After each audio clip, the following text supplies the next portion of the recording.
Can I? Should I watch your stream? No. Watch my screen share. The stream is delayed. Alright. Yeah, by like a few seconds, I think. Okay, so let's take a look here. All right, now. Viper. Who's that? Viper is he he's your new best friend. Oh. Say hi to him. He's your new best friend. You're gonna essentially watch him when you play ADC. Like when you're not playing, you're gonna be watching. Okay.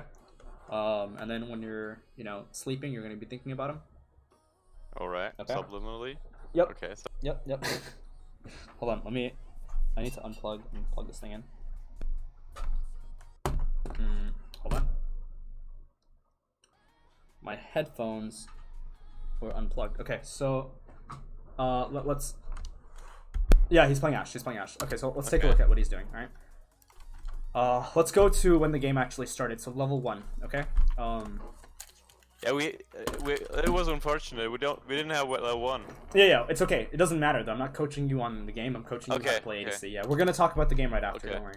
Okay, so right here, very simple opening. What we're gonna do as ADC, we're actually going to. This is not Epic Pen for some reason. I don't know why it's not opening. Oh, it is. Okay. So I usually push. I don't know why, but I push. That's bad. Okay, so why do you push? To gain how is it called? Level 2? Priority. Prio. Okay, so Because I can harass them and I have more minions and I deal more damage to them, you know? Okay, so if Viper pushes this really hard, let's say he autos this 3 times each, what's gonna happen to the wave? We're gonna push. We're gonna push, and the wave's gonna be played here, correct? If they freeze, but they don't. They can't freeze that. I mean, if the enemy freezes. Well, not level 1. Okay. Okay, let me explain. If you hard shot, okay, so let's do this. Viper, we'll play a little game, is moving into the lane. He autos these 3 minions 3 times each. Is this the correct play, yes or no? No, of course not. Why? Because we would be pushing. Okay, so you're pushing. What's wrong with that? Okay, the jungler can come. No, the jungler needs to kill his camps. Unless he's gonna level 2 you, he's not gonna do anything to you. Which you can completely so why is counter. it bad then? I mean, it's great. You can harass them. They have less minions. So pushing is good. Not all the time. When is it not good? When the jungler's bot. How do you know where the jungler starts? I mean, bot lane is missing. He started bot. So you're not gonna push? I'm gonna push. So you are gonna push because the jungler's bot. He's not. Wait, who's this jungler? I don't know. It depends. It's if it's Lee Sin, he will gank level 2. No, she won't gank level 2. She will go blue. Okay, let's say it's Lee Sin. Then what happens? Then I wouldn't push. Then you wouldn't push. No. Okay, because you think Lee Sin will just do this. He can. Okay, so let's say that you don't push. If you don't push, do you think the enemy is gonna push? In which, they are pushing because they don't know what they're doing. Well, no. If you don't push, then that means the enemy will push. True. Do you think that your jungler will always level 2 them? Don't you think that they can just avoid it by placing a ward here? Early on. Yeah, and they have flash. Okay. Don't you just think that? What if they just walk away, and they just kite downwards, and then your jungler ends up showing, and then you two don't have your support and yourself. You don't have the utility to immediately jump on them, and then what happens is your jungler is now essentially behind a camp on the enemy, and now you've lost tempo on the left-hand side of the map. Okay. Your understanding of bot lane is flawed, extremely. Of course, I'm a jungler, you know. Yeah, yeah, exactly. Generally, the lane, I don't know how to. No, lane. but that's concerning because junglers need to know how to lane as well. That's true. Right. That's true. So now you auto this, but you don't auto it too hard. You always auto this. Okay. You always, but you don't auto it too hard. If you auto it too hard, this wave gets played over here. You now can't hit them at level 2. So we just want to slow push then. No. Slow pushing is last hitting, okay? Okay. Slow pushing. But hitting the minions will push slightly. Yes, it will. It will, but when you say slow push, it's like you're pushing a lot slower than that. Okay, like when I say slow push, I mean hit it at the very last tick of when the minion dies. Okay. This is not slow pushing. This is just pushing a little bit. Not necessarily slowly, but just pushing a slight bit, and then eventually the push immediately changes to either a hard push or whatever at level 2. Okay? But the reason we don't immediately start autoing these minions very, very hard is because we end up essentially playing level 2 here. Tahm Kench is not going to do anything at level 2, but it doesn't matter. Because if you have a champion like Thresher, Blitzcrank, or just any champion, any support, they're going to have a lot harder time hitting and level 2 and chasing down the enemy than if the lane was being played here. That's why you don't actually auto just hard throw the wave into them. Okay, true. Okay? There are exceptions. There are exceptions like Draven, right? If Draven arrives into the lane... No, don't talk about Draven. We won't play Draven. Okay, no, but like, what if you're versus Draven? If you're versus Draven and you end up leashing and you come late to lane, it's completely fine. Because although, yes, you can't... And this is, again, it's debatable. It also depends on the support dynamic. If you can't go auto for auto against Draven, he will push you in. But you can let that happen. You just have to concede level 2. Okay? We'll talk about more of that in detail. I did a VOD review on Ghost, his Varus. Have you watched that? It's like the main video that I have up on my channel. Probably. Okay, it's one of the more in-depth videos of ADC, and I think I haven't because he plays Varus and I don't. Well, it doesn't matter because he's still playing AD. You don't have to get good at a champion. You need to get good at the role. Yeah. The writing is terrible. I'm sorry. You need to get good at the role. Now, what Viper is gonna do is he's gonna take. So see how he autos, but then he doesn't hard shove. You see how he's just chilling? Okay. This auto is enough to get the push. Just one hit. Just one hit, exactly. It's enough to get the push because now the enemy has to hit the wave, and now you can hit the enemy. Okay? You're essentially ahead. Now what ends up happening is he ends up hitting on the north-hand side. He ends up moving to the north-hand side. And the reason for this is because if the enemy ADC, whoever it may be, I think it was Wally, yeah. Ezreal or something, he ends up coming like this, then you can just W. Okay. That's very standard. And then the enemy he can't react at all. Okay? Okay. So, you see how he's not pushing, he's waiting. If that was my Leona, she would have lasted it in. I already Okay, but it doesn't matter because you lost that lane because of your issue. Because of your setbacks. Leona was going all in. That's irrelevant. So the W comes out and there's no reciprocation for that. Notice how Viper moves. He autos and then he W's, he volleys, and look at his next click, it's backwards. So he hits the volley and he's immediately moving back. The only response that SKT can do I think he's versus SKT here, is that they need to Q him, but they can't do that if he's moving backwards. This is the concept of spacing. Make sense? Yep, makes sense. Good. Spacing. Yeah, very, very simple. Now, if the jungler ends up coming down at your lane at level 2, it's okay. You can push for you can back off, or you may die, whatever. It's not the point. That's not the fundamental. Those are situational. Not every game is your jungler hitting you down in bot lane at level 2. Alternatively, you can just get a ward here. Just get the ward, everything's good. Now notice what he does. And we have flash. Yeah, now notice what he does. What's his name? Braum. So I think this is who's SKT's support? I don't even know. It's Teddy and fucking someone else. Now the Braum is gonna move down like this to try to get a Targon stack. Now if that's gonna happen, you're gonna see Viper effort. Okay, move down. So it's actually effort right now. You're gonna move down. And you're gonna auto Braum as Braum goes in for the Targon. So we're not gonna let Braum hit a stack onto the minions to heal or essentially help Teddy push. Alternatively, we take the north side pocket and then we play up and down like this. And as Teddy goes in for a minion, we hit him and we back off. So there are two pockets you can take. There is pocket A and then there is pocket B. Pocket B attacks Braum. Pocket A attacks Ezreal, Teddy. You can use pocket A to grant yourself vision of the jungler if he ends up arriving, because you're going to have just champion vision, and you can then move down. Okay. Does that make sense? Yep. So these are essentially the pockets. Now, what you see is bot lane is divided into sections, just like mid lane is, just like top lane is. There is north 1, there is south 1. This goes down up to 4. Okay, again, this is all hypothetical. Okay, these are essentially pockets. Now, all you do as a player is you have to retain one of these pockets and then move up and down. So as the enemy goes in for a hit, you hit him. Okay? Okay.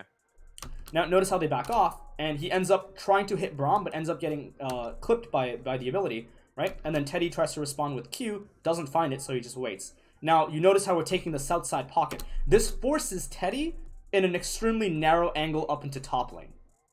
He can't just move around freely now, right? Because we have bush control essentially, okay? We volley, and again we can auto him and we can auto Braum, because if these two casters jump on us, we can break aggro with this. Braum or so Effort can respond by essentially placing a ward here. Okay? But he doesn't do that, because that's not what happens. Okay? Now let's keep watching him. Let's see what he does. Again, a Q comes off. We know Ezreal's on Q cooldown, so now we just time it in our head. What's happening? Very, very important. Ezreal's next click is to go for this minion right here. Your next click is to go for Ezreal, because you have no last hits to take. You have no last hits to take. It's completely free. So now watch what happens. Auto. Effort and back. They have to move back. And it's these fundamental movements that will decipher you from a platinum player, from a diamond player, from a master player, from a professional.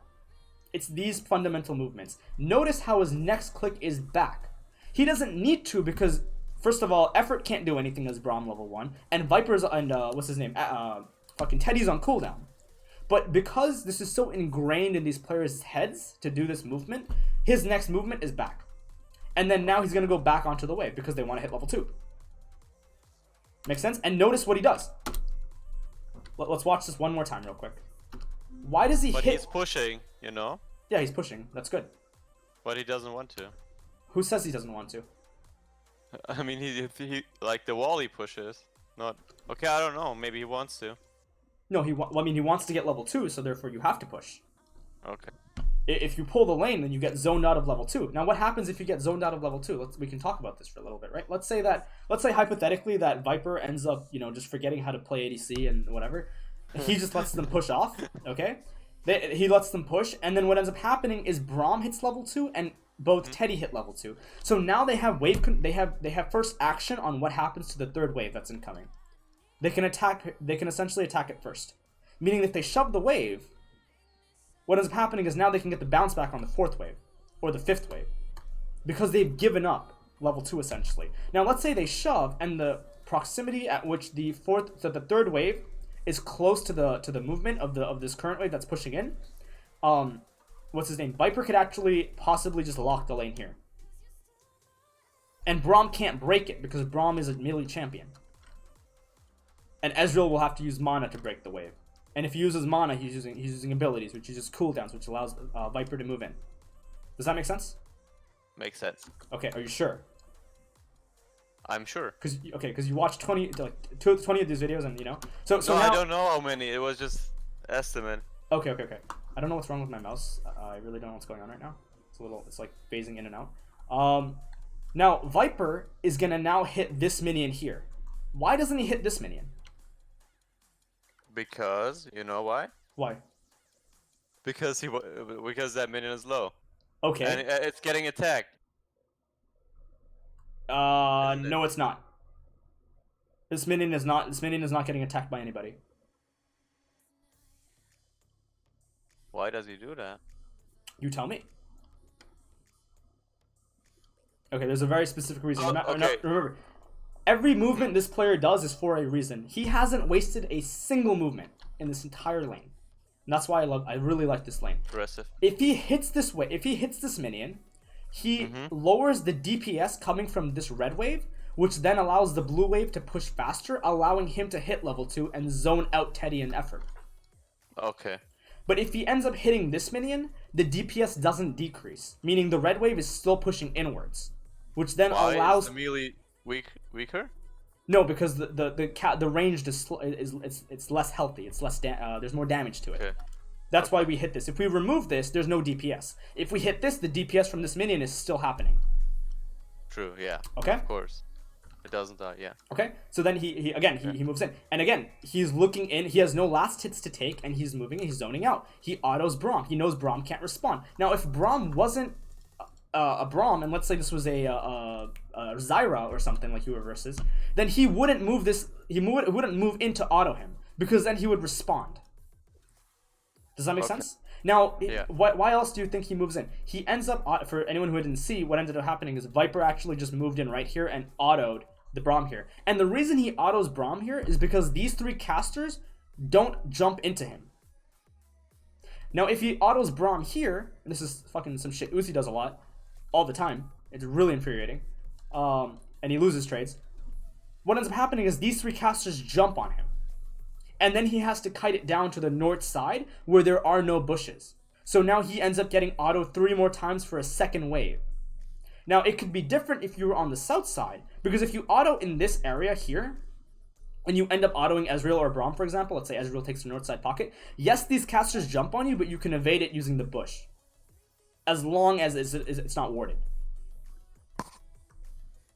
Does that make sense? Makes sense. Okay. So this is all fundamental. This is the stuff that you need to learn. And this is the things that Teddy, Viper, Uzi, Doublelift, these players are doing over and over and over again. Okay? Is Doublelift good? He's okay. I remember, I didn't say sneaky. I said Doublelift. Right? Okay. So we're good. Again, Volley comes out because they can't respond. They're not able to respond. And then now we're level 2. And now they're zoned out. Now they're essentially zoned out. They can't do anything. My fucking mouse is trolling me for some reason. For some reason, the mouse is not connecting with the tablet. So like it fades in and out every time I'm trying to like write something. It's really annoying. Okay, we're good. I think we're good. All right. Anyways, does that all make sense so far? It makes sense, yeah. Okay. Again, now watch what happens. We're not gonna auto Teddy. Okay, I'm just gonna use my fucking mouse. This is ridiculous. We're not gonna auto Teddy because we know that we have to hit this last hit. Now, what can Teddy do? Very simple. Teddy can move up to the north side and auto Viper. And auto Q, yeah, he can auto Q Viper, but he doesn't do that. This is him playing the lane poorly. This is a clear This is a clear ADC difference. It's also a difference because he's kind of young, and he's kind of like newer or whatever. But that's not the point. I'm seeing this. Yeah. Teddy I could coach him. No, well, let's not go that far. Alright, so Teddy knows that Viper wants to hit this minion. Teddy should just Q auto Viper, but he doesn't. That's a mistake. Basically, let's assume that Viper responds with a volley. Actually, it's not actually a mistake. Let me take that back. So I actually messed up a little bit. That's not a mistake. And the reason this is not a mistake is because if Teddy autos this minion here. Oh, the volley. Okay. Yeah, and then Ashe autos. And let's say Ashe autos this minion here, and then Teddy responds. Then what ends up happening is Braum can't respond because of the volley, and even though he uses cooldown, you can notice because we see Ashe is at like 95% HP. We know that Teddy is at like maybe 80% HP. So if we trade ability for ability and we both go down 5% HP, Teddy still loses. So this is not actually a mistake. This is my fault. I didn't mean that. So just scratch that, what I just earlier said, right? Now, that changes if Braum is a ranged champion. Because now, if this was a Zyra, or this was a Soraka, or this was a fucking whatever, then it's okay. Because if you auto Viper, and Viper autos the minion, and then Viper responds with the volley, Zyra, Soraka, Janna, Nami, whatever champion can then respond with double the damage onto Viper, which then becomes incorrect. Then that becomes a correct move. Does that make sense? Tahm Kench? Yeah. Well, Tahm Kench can't do anything. He's level 2. Why is he AFK? He's not AFK. He's not actually AFK. He's just waiting. He's basically pushing in, and he's dropping aggro. Okay. Now the reason he's pushing in and he's dropping aggro is because relative to the 4th wave. If the 4th wave ends up arriving and ends up locking here, we don't get a bounce back on the 5th wave. We know that on the 5th wave, if the enemy jungler, hypothetically in your game, I don't know in this case, I'm not watching, I didn't watch the whole game, hypothetically starts on the right-hand side, and then ends up full clearing with no action up in mid or top around the 5th to 6th wave, at around 4 minutes and 30 seconds, what's going to end up happening is the right-hand side camps are going to respawn, which then allows the jungler to hit you. That's why the bounce back is so important. That's why the Tahm Kench is here. If Tahm Kench autos this wave and then drops aggro using the bush, this wave doesn't end up locking on the 4th minion wave, and the 5th and 6th doesn't actually stagnate. Okay. What he's doing is not AFK. He's actually saving our lives right now. Do you see the difference between professional play and, you know? I see it. There's a huge difference. It's a game and a game and a game, mini games. Exactly. You know? It's a completely different level of play. This is a conversation that is happening. Tahm Kench says, I'm gonna bush control this. Now this has all happened because of bush control, right? I'm gonna take the bush control, I'm gonna hit this wave inside, and now let's say that he doesn't end up resetting this wave in time, and the fourth wave ends up locking. Very simple. Now, Teddy is not actually going to invest resources onto Viper, he's gonna hit the wave until the fifth wave can arrive. That's exactly when the jungler will be back on the right hand side. And now Tahm Kench is forced to invest vision, and psychological pressure is put in, because they're so far up, and then the enemy jungler, so then Elise has to essentially help them as well. Make sense? Makes sense. Okay. This is all AD carry fundamental, right? Again, he autos. He has no last hits to take. Braum is too close up. He autos, and notice he doesn't move back. If he moves inwards, cannon, 3 melees end up hitting him. So he moves back immediately. He doesn't auto. He doesn't go in again. What is the auto range of those minions? How do I know it? That's a good question, actually. So, I mean, here, they'll break aggro. You can't auto them here. Like, if you auto... So here, basically, if you auto... Can someone in Twitch chat explain this, actually? I actually don't even know. Because if you stand here... I don't know the numbers exactly. But if you stand here and then you auto an enemy, from here, I don't think the minion will immediately jump on you if you just click backwards. Yeah. But that's the whole point of moving up and down, so you don't take damage. Okay. Right? As Caitlyn, that's even easier. Yes, as Caitlyn, this is fundamental. Do not play Caitlyn unless you know how to do this. There's so many fucking people out there, they watch Saber, right? And they're like, oh yeah, this looks easy, I can do that, I just gotta auto them. No, he's actually timing everything he's doing, right? And this guy is even better at it, right? I like Ashe, I played her before, because you told me to. So the 550 range on a, really? No, I mean, on your stream. Jesus, I don't have the brain power to do the math right now, but the minions will aggro you. Okay. Okay. Anyways, now. Nice. Let's bounce it back now. Now let's take a look at a better AD carry player. Oh no! Okay? Don't. Yeah. Let's take. Okay. Now we're gonna take a. I can't watch this. The real oh my god! What is the difference? We gotta find the differences so now. Bad. Look at this. You don't move up and down. What is it do? I can't watch this. Right. Neither can I. I can see the difference. What we did for like fucking 35 minutes. Do you even want to go at? Do you even want to do this? Like level 1. No, I'm not gonna start it at level 1, dude. It's ridiculous what happened. I mean, we can talk at level 5 even, right? There's no language. There's absolutely no. It's a completely different game. Just brainless. Just. But I'm talking to. No, that's no excuse. That's no excuse. But wait, you told me to push, right? Here? When? Here? Was it here? No. I don't know. No, never mind. Yeah, I mean, I've told you to freeze and push and do many things, but, you know, we didn't do that. The combos are too slow. Yeah. Am I behind schedule a little bit? Alright, man. Do you have any questions? Okay. No. I mean, that's pretty much it. There's literally everything we talked about. Okay. We need to discuss that. You need to just do. And by the way, at the end of that VOD that I just showed you, Teddy was down about 30 CS. 30 CS. Okay. Yeah. Just off of pure fundamentals. All right. Thank you. All right, man. Good luck.